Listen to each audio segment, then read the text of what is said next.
Wait, can you count me in like a 3, 2?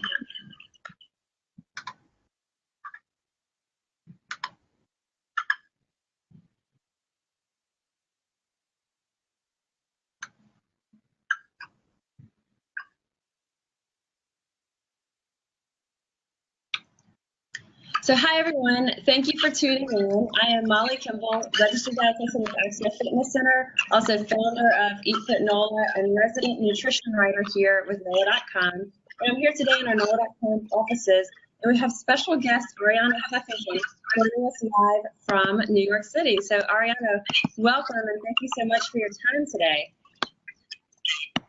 Thank you so much. Great to be with you, but I must say I'm not hearing you very well.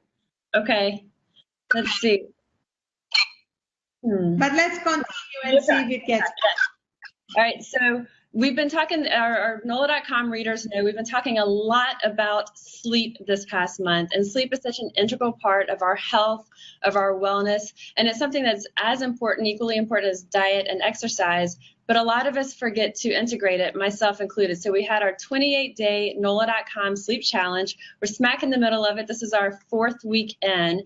And if y'all been following along with the challenge, then you need no introduction to Arianna.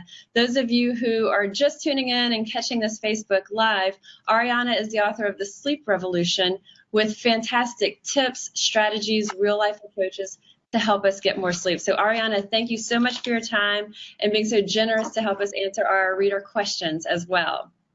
Thank you so much, and I love that you did this challenge. Oh, it's been really fantastic, and I've learned a lot already. Sleep is one thing that I definitely needed to work on, and one of the things that you taught me, and we talked over the phone before the challenge, and you're emphatic about sleeping with technology in the other room. So not charging our phones there, and that's been life-changing. So I think even if someone says, okay, I'm not getting the 7 hours, there's a lot of other barriers to getting good sleep, that's something all of us can do. Exactly, it's absolutely central. You know, both in the Sleep Revolution and in the new company I launched, Thrive Global, which is intended to help people reduce stress and burnout in their lives. This is the one key micro step that, as you said, anybody can take. And it dramatically changes the quality of our sleep. And we have a lot of science to prove it. You know, everything we're saying is based on the latest science. And because our phones, our iPads, our laptops really contain every problem, every challenge, everything we're dealing with, it is so important to separate ourselves from them and to pick a time. I try ideally to do it half an hour before I'm going to sleep, but even if it's 10 minutes before you're going to go to sleep, when you escort them out of your room and charge them separately so that you can get a really full restorative sleep. I think it's been something that when I suggest it to people, their eyes get really huge. How could I not sleep with my phone right on my bedside? You can, and it really does make a big difference because all those times through the night, we don't realize how much we're picking it up and looking at it. So for me, that's been one of the biggest steps that I've made. We've had some viewer questions. We're taking them live through Facebook Live. But some of the questions that we've had along the way, this is an easy one, I know, is does it matter when they get their 7+ hours of sleep? Can it be broken up? Does it need to be all at once? Well, ideally, sleeping before midnight makes a difference if we can arrange it with our schedule because it's the optimal time for truly recharging. And unless you have a genetic mutation, which means you can do great on 4 hours and about 1.5% of the population does, the rest of us need somewhere between 7 and 9 hours. So all of those people who say, oh, I don't really need a whole lot of sleep, I can get by in 3 to 4 hours. There's a genetic mutation. They can get themselves tested. And if they wake up after 4 hours and they feel great, that's the test. I mean, if I wake up after 4 hours, I feel lousy. So we know how we feel.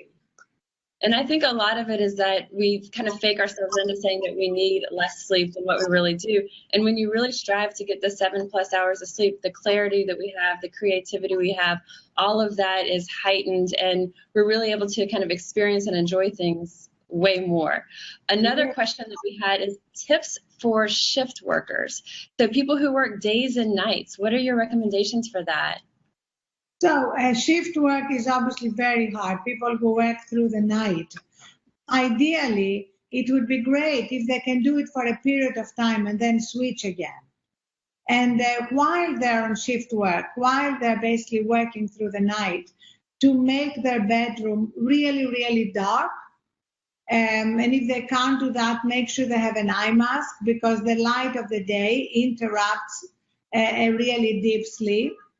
And make sure the room is dark and cool, or as I say, have an eye mask, and make sure that they get the sleep they need during the day, because it's so easy to actually allow all the activities of the day to interrupt the amount of sleep we need to fully restore.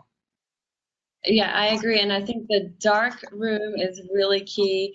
Your recommendation to have gotten an eye mask. And I've had some people tell me that they don't like sleeping with it. They feel like it squishes their eyes. But there's a lot now that kind of come out, and it makes a really big difference. And it's kind of that comforting, too, that kind of helps you just fall asleep, for me at least.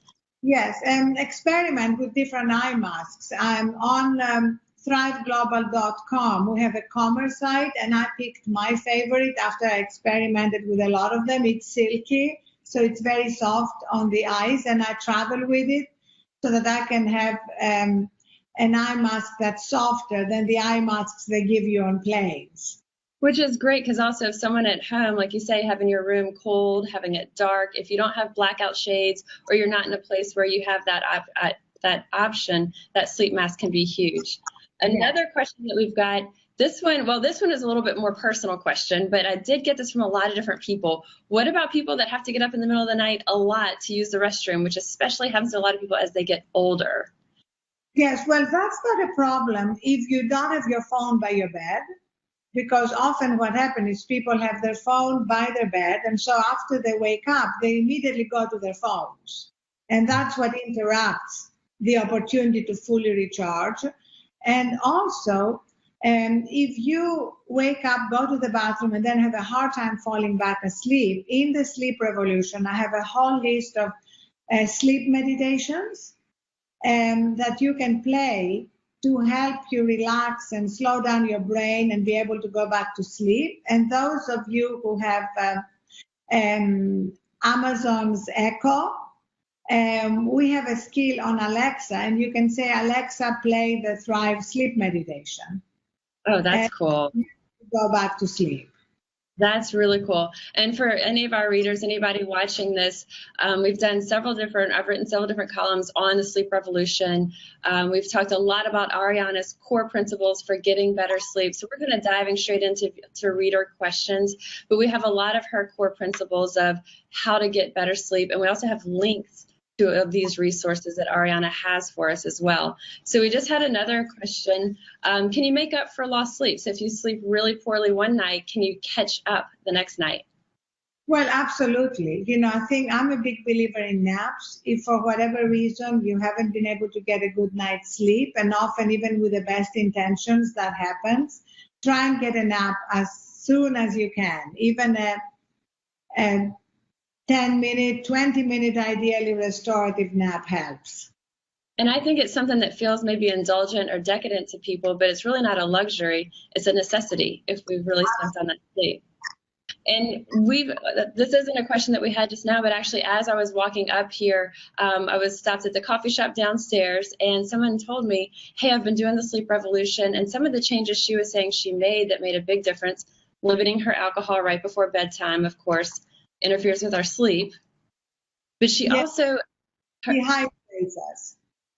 And that's one of the biggest things that I think is a misconception. People think they have that alcohol before bed helps them sleep better, but you're saying research tells us not.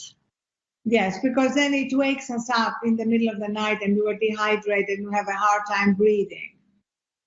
So limiting our alcohol, and also even the over-the-counter sleeping pills. That was the other thing she said, that they had made a big change, she and her husband. And this was something I had not realized until I read your book, The Sleep Revolution, is that even the over-the-counter pills link to an increased risk in Alzheimer's. There's so many reasons we don't want to take these. So if we can kind of wean ourselves off.